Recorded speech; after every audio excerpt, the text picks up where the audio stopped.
हाय दोस्तों, आप सबका स्वागत है आपके यूट्यूब चैनल भूतों की अनसुनी कहानियां। आज जो ये मैं कहानी आपको बताने जा रहा हूँ, इसका नाम है गांव के भूत का कुआं। चलिए बढ़ते हैं आज की कहानी की ओर। यह घटना 1999 के पास की है। दिल्ली में रहने वाले हमारे एक दूर के रिश्तेदार पहली बार हमारे गांव जनकपुर में रहने के लिए आए थे, पर उनका मन नहीं लगता था। रिश्तेदार अपने व्यवसाय में व्यस्त रहते थे और उनकी पत्नी अपने छोटे छोटे बच्चों में। वह वहाँ किससे और कितनी देर बातें करता। उनके यहाँ जाने में जानबूझकर देर करते थे और हमारे यहाँ बैठकर बातें करते थे। वे बड़े गप्पी थे। वे अक्सर हमारे घर पहुंच जाते थे और घंटे 2 घंटे गपशप करने के बाद खाना खाकर ही लौटते थे।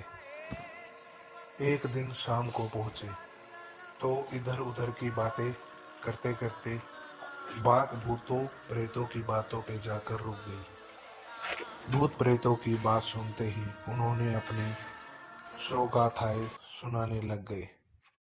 फैलानी जगह से जाने से लोग बहुत ज्यादा डरते हैं।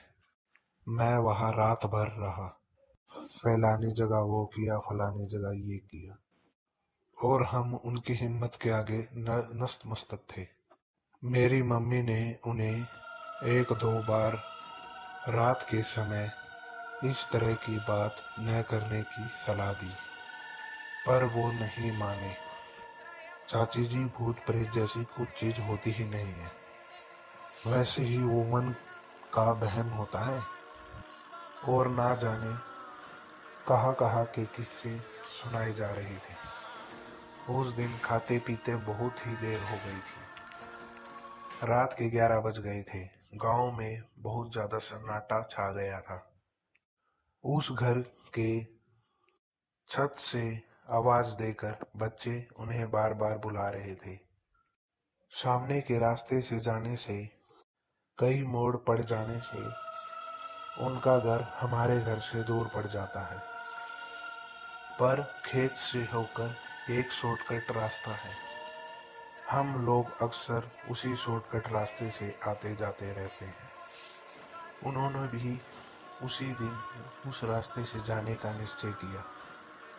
पीछे से दरवाजे से उन्हें भेजकर हम लोगों ने दरवाजा बंद करके अपने अपने काम करने लगे। अचानक मेरी छोटी बहन के दिमाग में क्या आया। छत पर जाकर देखने लगी कि वे उनके घर पर पहुंचे कि नहीं। अंधेरा काफी था। मेरी बहन को कुछ भी दिखाई नहीं दिया।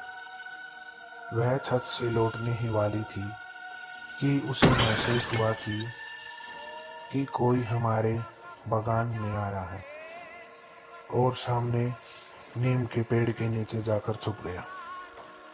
मेरी बहन ने पूछा, कौन है? फिर उनकी आवाज आई, मैं हूँ। फिर मेरी बहन ने पूछा, आप चाचा जी के यहाँ गए नहीं? खेत के कुएं के पास कोई बैठा हुआ है। गांव में रात के अंधेरे में चोरों का ही आतंक रहता है। उनकी इस बात को सुनकर हम लोगों को चोर होने का अंदेशा ही हुआ। जल्दी जल्दी पिछवाड़े का दरवाजा खोला। पूछने पर उन्होंने हमें बताया कि हमारे अंदेशे को गलत बताते हुए कहा कि वह आदमी नहीं था, वह भूत प्रेत जैसा कुछ है, क्योंकि कुएं के पास उसकी 2 लाल लाल आंखें चमक रही थी। फिर हम सब भी बहुत ज्यादा डर गए। फिर उन्होंने जैसे तैसे हमारे यहाँ पर रात बिताई और वहां से जाने से बहुत दिनों तक वह डरते रहे। और ऐसी ही कहानी को सुनने के लिए हमारे चैनल को सब्सक्राइब करें। धन्यवाद।